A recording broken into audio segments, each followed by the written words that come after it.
జీవితాంతం ఒకే తప్పు చేస్తూ ఉన్నాను. దుమ్ము నా ముఖం మీద ఉంటే నేను అద్దాన్ని తుడుస్తూ కూర్చున్నాను. ఈ మాటలు మన న్యాయ వ్యవస్థకు సరిగ్గా సరిపోతాయి. సమస్యలు తమలోనే పెట్టుకుని బయట ప్రపంచాన్ని సరిదిద్దాలని చూస్తున్నారు. న్యాయం గుడ్డిదే అంటారు, కానీ న్యాయమూర్తులు కూడా గుడ్డిగా ఉండకూడదు కదా. మన న్యాయ వ్యవస్థలో జరుగుతున్న అవినీతి, అన్యాయం వాళ్ళ కళ్లకు కనిపించడం లేదా? ఒక జడ్జి ఇంట్లో కోట్ల రూపాయల నగదు సంచులు దొరికితే ఏం చర్యలు తీసుకుంటారో తెలుసా? ఒక అంతర్గత విచారణ, ఒక చిన్న మందలింపు, మహా అయితే వేరే నగరానికి బదిలీ, అంతే. ఎఫ్ఐఆర్ లేదు, సరైన దర్యాప్తు లేదు. మన న్యాయ వ్యవస్థ పూర్తిగా కుప్పకూలిపోయింది. దీనికి 3 ప్రధాన కారణాలు ఉన్నాయి. ఒకటి, కేసుల భారం. ఈ రోజు మన కోర్టుల్లో 5.5 కోట్ల కేసులు పెండింగ్ లో ఉన్నాయి. ఈ సంఖ్య దక్షిణ కొరియా లేదా కెన్యా దేశాల జనాభా కంటే ఎక్కువ. ప్రస్తుత వేగంతో పనిచేస్తే ఈ కేసులన్నీ క్లియర్ చేయడానికి దాదాపు 320 సంవత్సరాలు పడుతుంది. అందులో లక్షలాది కేసులు 30 ఏళ్ల నాటివి. అత్యాచారాలు, పిల్లలపై లైంగిక దాడులకు సంబంధించిన 2.5 లక్షల కేసులు ఏళ్ల తరబడి మూలుగుతున్నాయి. 2,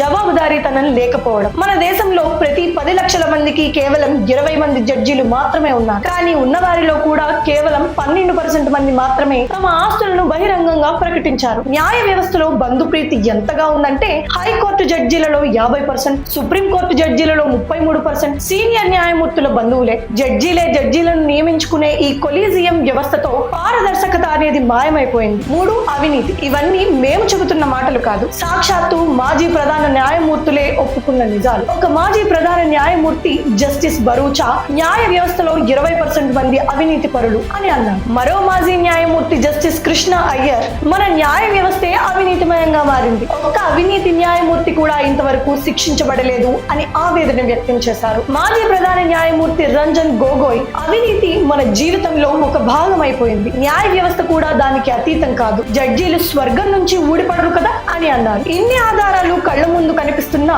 మన న్యాయ వ్యవస్థ ఈ నిజాలను ఒప్పుకోవడానికి సిద్ధంగా లేదు. సామాన్యుడికి న్యాయం అందని ద్రాక్షలా మిగిలిపోయింది. న్యాయ దేవత కళ్లకు గంతలు కట్టి ఉండొచ్చు, కానీ న్యాయమూర్తుల కళ్ళు తెరిచే ఉండాలి. ఈ వ్యవస్థ మారాలని మీరు కోరుకుంటున్నారా? ఇంత జరుగుతున్నా మన రాజకీయ నాయకులు, వ్యవస్థలు ఎందుకు మౌనంగా ఉన్నాయి? ఈ చేదు నిజంపై మీ అభిప్రాయం ఏంటో కింద కామెంట్స్ లో తెలియజేయండి. ఈ వీడియోను అందరికీ షేర్ చేయండి. బహుశా అప్పుడైనా వారిలో చలనం వస్తుందేమో. జై హింద్. ఈ విషయం గురించి ఇంకా క్లియర్ గా తెలుసుకోవాలంటే ఫుల్ వీడియో చూడండి.